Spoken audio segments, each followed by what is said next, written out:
Okay, welcome to Cycle Tracking Month. I'm chatting with Jana Mariana. Jana, do you want to tell us a little bit about what you do, and then we'll get on to my favorite topic of tracking?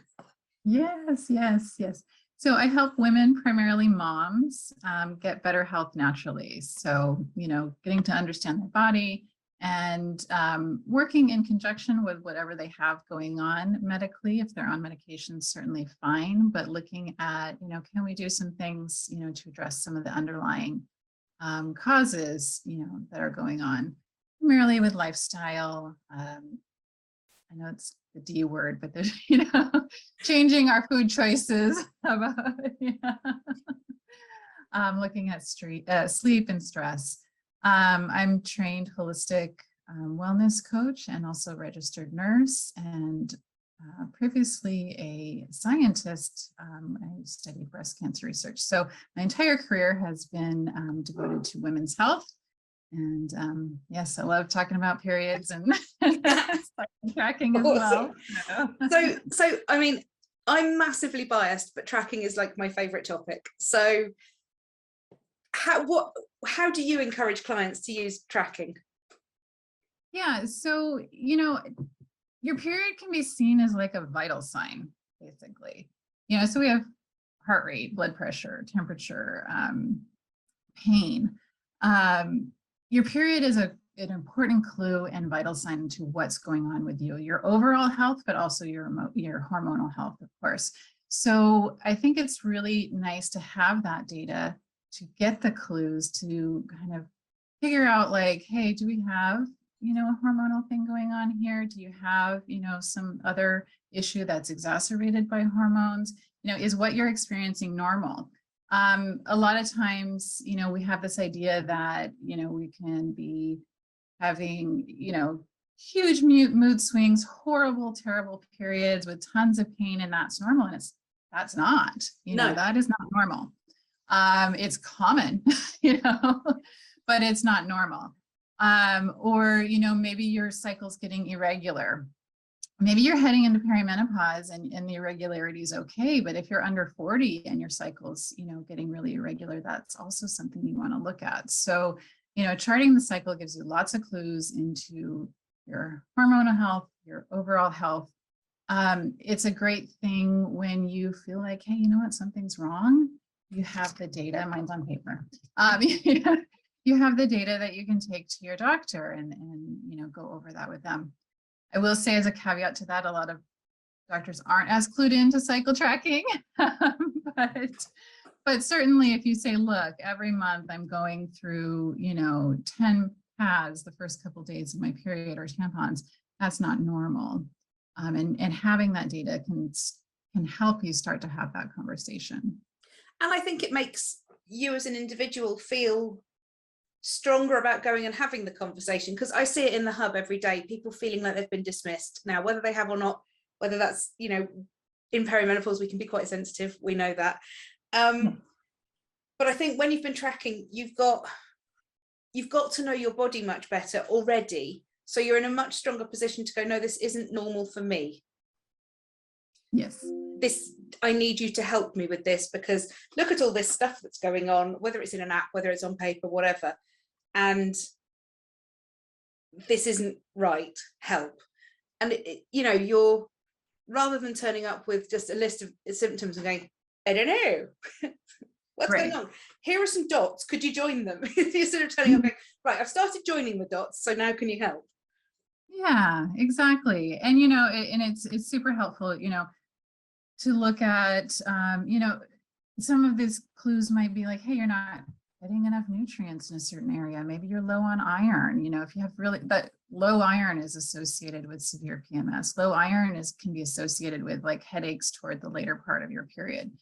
If you're getting headaches, particularly menstrual migraines, you might get them twice in your cycle because you have the 2 drops in estrogen. So you might get them once after ovulation and once at the start of your period. And you might not really put 2 and 2 together because they're happening more than once in your cycle, but actually that does point to a hormonal issue as well. So even if you don't know, for one thing, you can go and do some research with reputable sources. And, like you said, take it to your provider to connect the dots.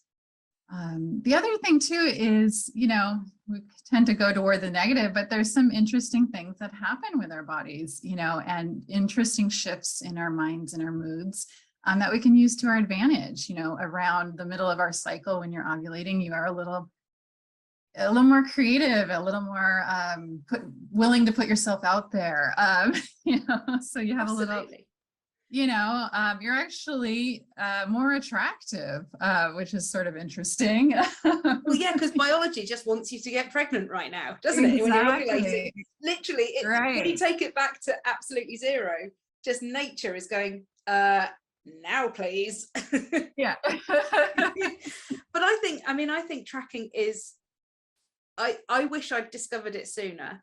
And I think it is literally how we unleash our superpower as women, because we start to know when we're going to be grumpy, when we're going to be happy, when we're going to sleep well, when we're going to sleep badly.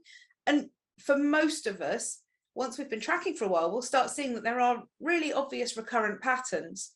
And actually it becomes easier to let that go, rather than, I've heard it from so many people who, when they've just started tracking, they say, oh, I thought I felt awful the whole time, because they're fixating on the bad stuff.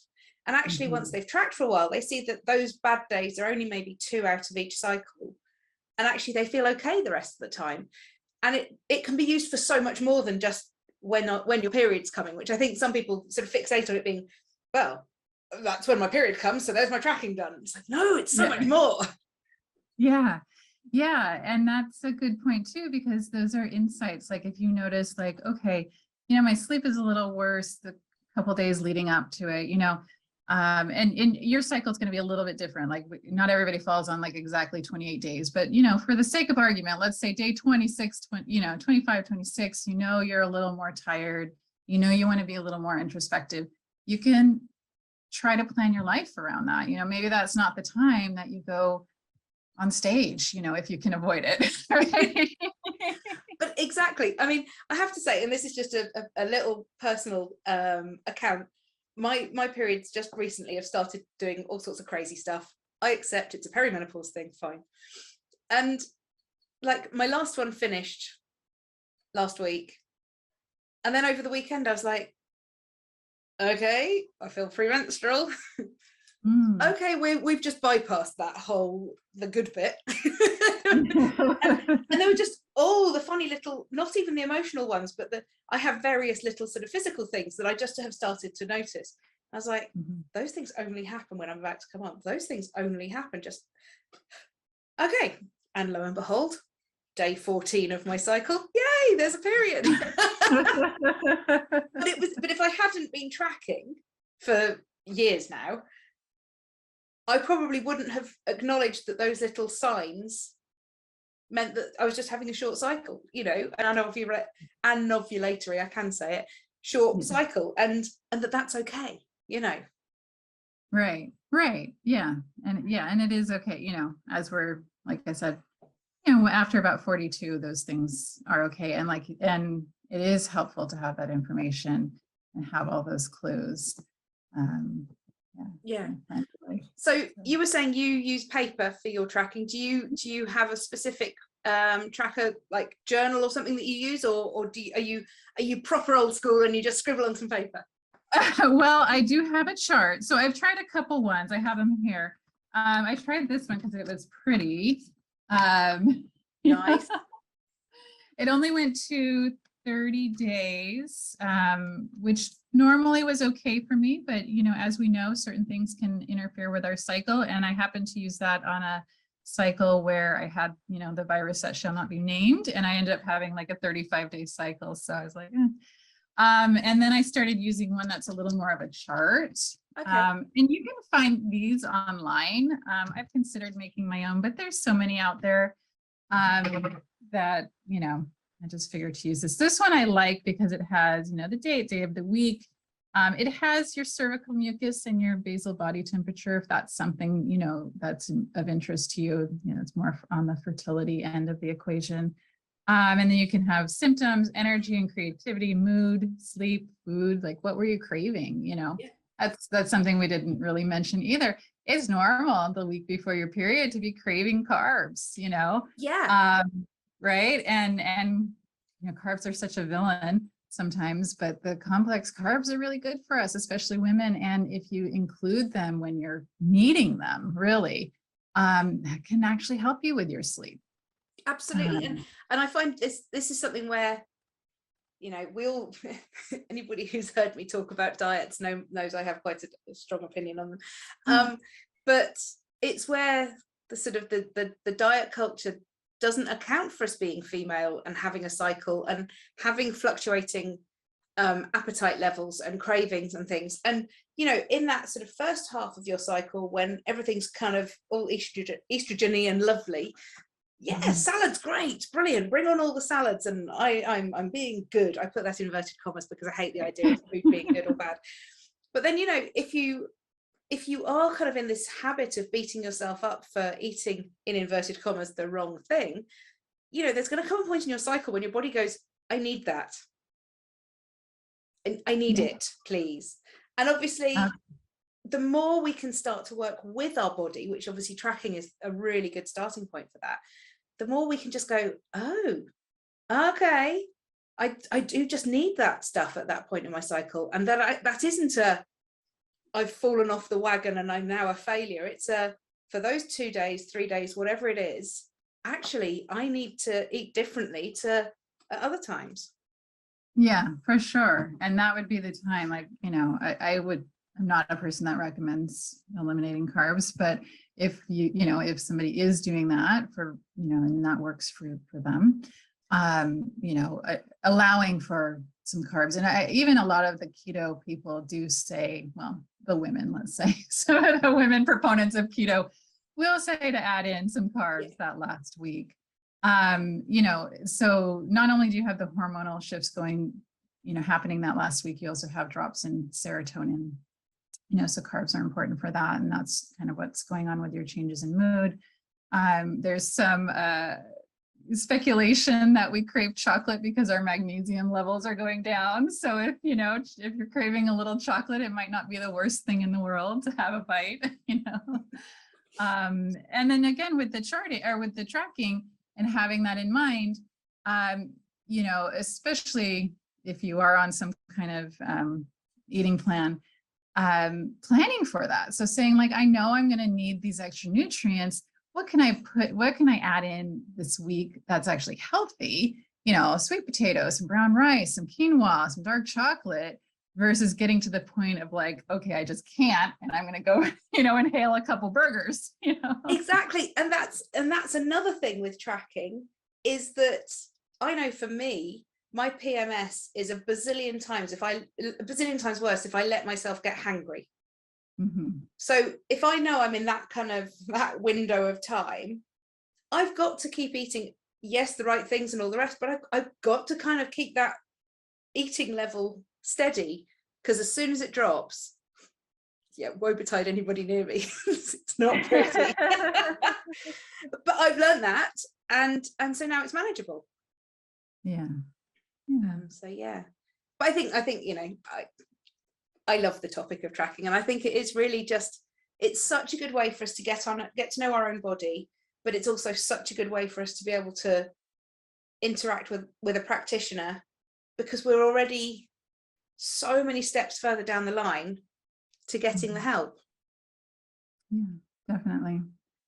Yep. So I'm a proponent of that. And like I said, paper is great. I know you like the Clue app. The apps are nice too. I was just using like the old school one that was on the phone, that came with the phone. Yeah. Which is nice. I mean, a few things to keep in mind with those is they're often based on a 28-day cycle until they get to know you. So if your cycle is a little bit outside of that, then it might not be super accurate. And then knowing that our cycles can vary 1 to 4 days, is also a normal thing. For perimenopause, probably not as big of a deal, but somebody who's either trying to prevent pregnancy or get pregnant, that can sometimes make a difference if you're off a little bit on that timing. Yeah, very much so. And then, yeah, I just like it every morning. I'll just write down, you know, what happened the day before. Yeah. I do. I like it. I go into my app and I click on some icons and it just makes me happy. Yeah, yeah. And then I know, Emily, you also have a journal that people can get if they want to do it real As if old by school magic. like Yes, that. I do. So it's just on Amazon, and it's literally just got things that you can circle, scribble on, tick, whatever. And then also it's got food diary as well. So if people want to track their food and see if their food is impacting their symptoms as well, rather than tracking food from a sort of restrictive point of view, it's just tracking food from an inquisitive point of view of going, well, that day I ate that and that night I slept badly. I wonder if there's a link. Yeah, for sure. That's a good point too. And I have that on mine as well. It's like, okay, I rarely drink, but I'll put that in there. And you can see like, okay. And particularly, I know there's times of my cycle that no matter how good it looks, I know it's not going to feel good, you know. Give me the mocktails on those days. Absolutely. No, so that's brilliant. Thank you so much, Jana. That's been brilliant. Thanks, Emily. Stop.